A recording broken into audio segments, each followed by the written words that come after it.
This is NDTV,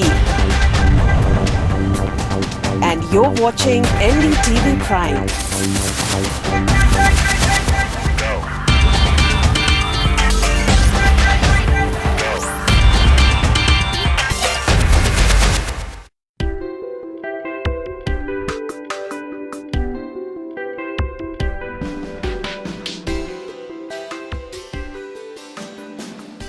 Online grocery platform, one that is bucking the trend even as other competitors hit one bump after another. So what is keeping Bigbasket in the news for all the right reasons? Joining me now, Vipul Parekh, co-founder, chief finance officer and chief marketing officer at Bigbasket. Mr. Parekh, thanks so much for speaking to us. Up first, you are from the Indian Institute of Management, one of India's most coveted institutions. You're also a master's in physics and have ended up, well, not as a grocer, but in the grocery business. What a journey. Yeah. From becoming a physicist to becoming a Subziwala, it's a very interesting journey. I think very few people get the pleasure of going from high technology or a master's in science to really starting to sell fruits and vegetables. So it's been a very interesting journey, and I think it's a story which began a long time back, and I think primarily began because in the year '99 we were actually looking at starting an internet company, which we did. It was called fabmart.com, and it was really a horizontal e-commerce business, and which at that point in time was ahead of its times. And then we realized there was an opportunity in groceries, so we started a physical chain for groceries, and we built that business out, sold that in 2006, and then post that, when we were looking at for newer opportunities, we realized in 2011 that maybe online grocery was the way to go. So therefore, we went from being people who were actually started an online internet business, became a physical retailer, which very few people have done, and then again went back to online retail. Right, now you moved in this space before others really got in. How much of it was foresight? What was the role sort of strategy? And how much credit would you give, say, luck? I think very little of it is due to foresight. If I would look back, I think 99, if I look back now, I think we started an internet business in 99, which was 10 years ahead of its time. So I would call that a remarkable lack of foresight. But I think what really helped us is obviously a combination of luck. You need to be, you need luck to keep going. But more than that, I think we had a great set of co-founders, and I think that really helped. Two, I think we had remarkable tenacity. So one of the biggest successes, I think, in startups is really staying the course. Is changing your business models, changing your business plan, changing your business itself, if it requires, to continue to survive and to thrive. I think we did that very successfully, and I think that's really the secret of our success more than anything else. Now, like I said in the beginning, other players have come and gone or are struggling. What do you believe gives you the edge? What keeps you in the game, at the front of your game, really at the top of your game, so very firmly? I think three things in my mind which really set us apart from has helped us in the past and also continues to set us apart from the competition. One is a remarkable focus on customers. And when I say remarkable, when we launched this business way back in 2011, day one we told our customers, we'll give you an on-time guarantee. If you don't deliver on time, we'll pay you 10% of the order value back. We said if you don't fill an item which is there in your order, we will actually give you 50% of the item that we don't deliver. You can return any item which you don't like and call us even after we have delivered the order, and we'll take it back free of cost. So the idea was really, and while we said all this, we honored this, and we continue to honor this today for every customer. But more importantly, I think what it did was it actually put tremendous pressure on the organization to really make sure that we deliver on this metrics consistently. So it has sort of reshaped our organization culture. It has made sure that all our teams are focused on achieving this metrics, and has made us very, very customer centric. And I think that's been the singular reason why we continue to thrive, because our customer focus allows us to retain more customers, allows us to grow our business from existing customers, allows us to get more customers because the same customers go and get more customers for us. And I think that has led to really drive this forward. The second part is really staying the course. And when I say staying the course, and I keep using this often, is really saying, what are the things that we stay focused on? It's very easy to lose sight of, when there is there are so many players, everybody is entering the business. How are you going to differentiate yourself? What we've learned over a period of time is that if you stay committed to your goals, keep your focus on building a great customer experience, believe in your business model, and continue that. That's for a big difference. And I think that's what we've really done. We have stuck to our business, we executed that, we built on it, and we continue to execute on that. The third thing I think which we've done very well, and I think which is again sets us apart from the competition, is we have a great team. And I think this is a team which has stood together for a long time. The founders, we have worked together for the last 25 years together. And we have a team, a second line team, which is very committed to the organization, is extremely charged up, really works for the company and really drives, propels this business forward. So great team, staying focused on your objective and being very, very customer centric. These are really three things that set us apart. You've talked, of course, of being 4 founders, but what about the rest of the team? I would imagine that there are hundreds and thousands of people perhaps just keeping that Bigbasket team going. How difficult is it to build this team in India? How difficult has it been for you personally to put together the kind of people needed to run Bigbasket and make a big success out of it? You don't find the right people for the right job. You'll find the right people and then mold them to the right job.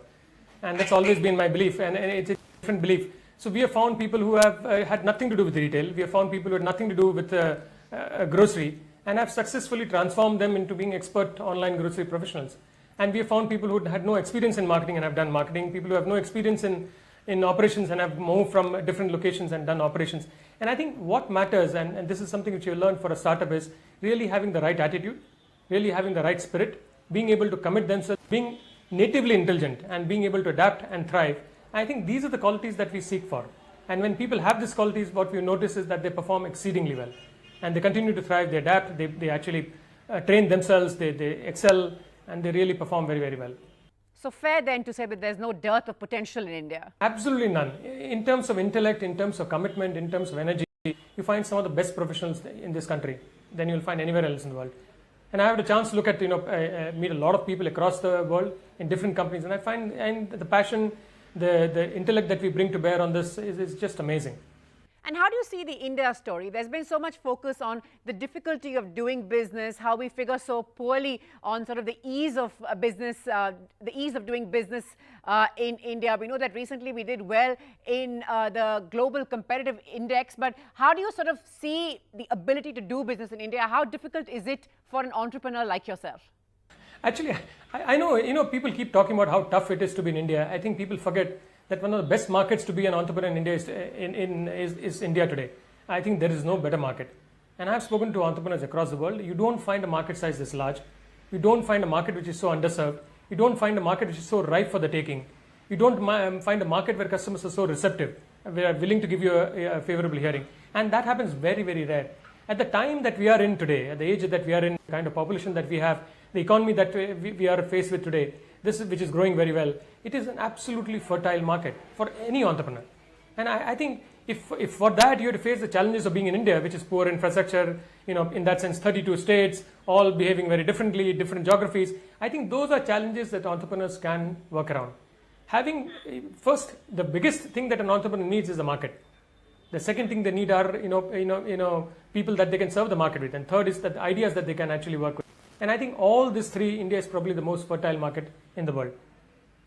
It's probably the best place to be an entrepreneur. It's the best place to be an entrepreneur. Given a choice, if I were to present it with all the list of countries in the world, I would probably pick India.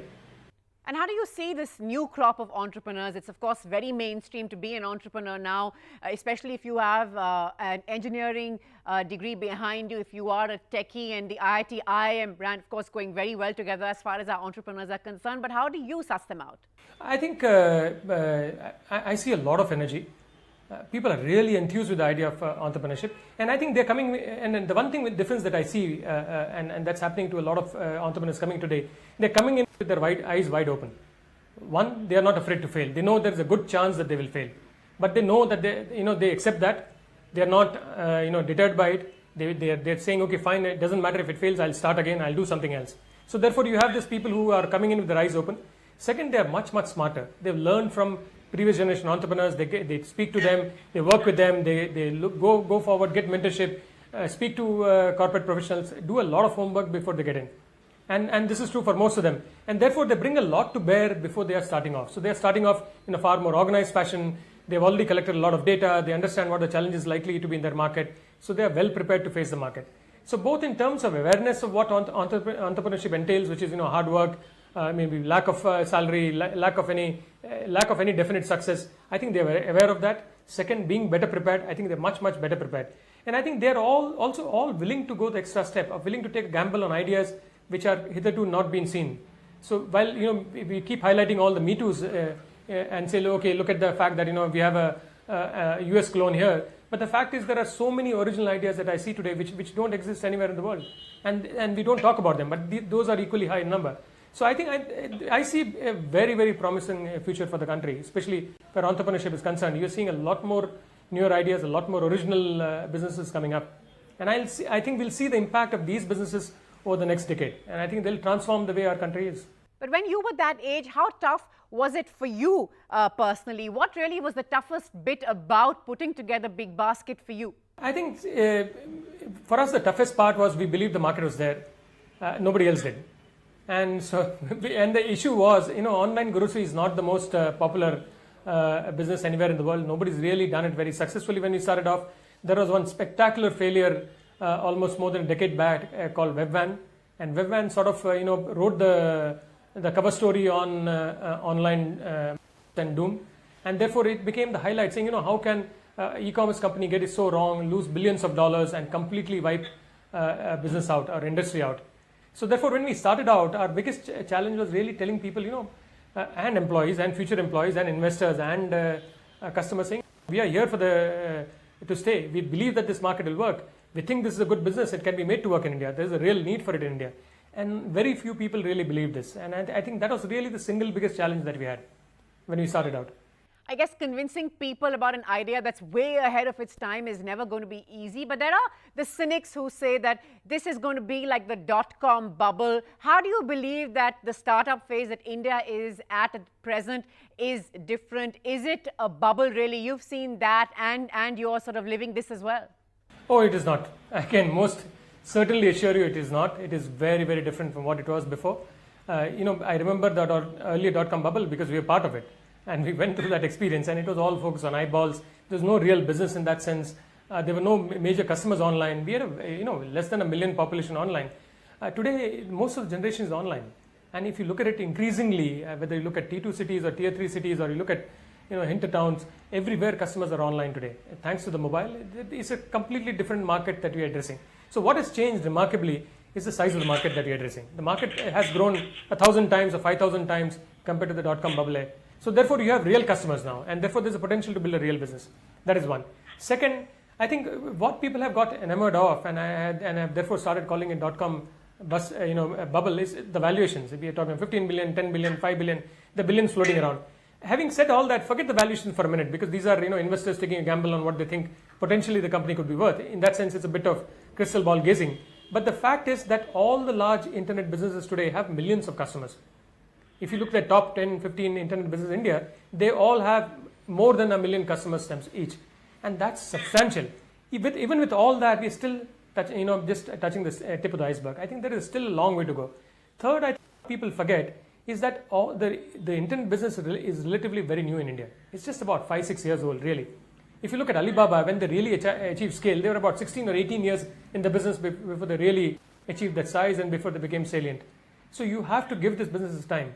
If you look at the large physical retail business, they've been around for 15-20 years, right? And then they've achieved a salience where the internet business is already reaching those kind of revenues. So therefore, give it a little more time, and I think you'll realize that we are building very large, very strong powerhouse businesses which are really going to redefine the business landscape in the country. So there is no bubble. The bubble is really in terms of valuations. Valuations can go up and down. It's like the share market. It goes up, it comes down, and I don't think you should really worry about that. There is no bubble in terms of the fact that there are real businesses being built on top of real customer franchise.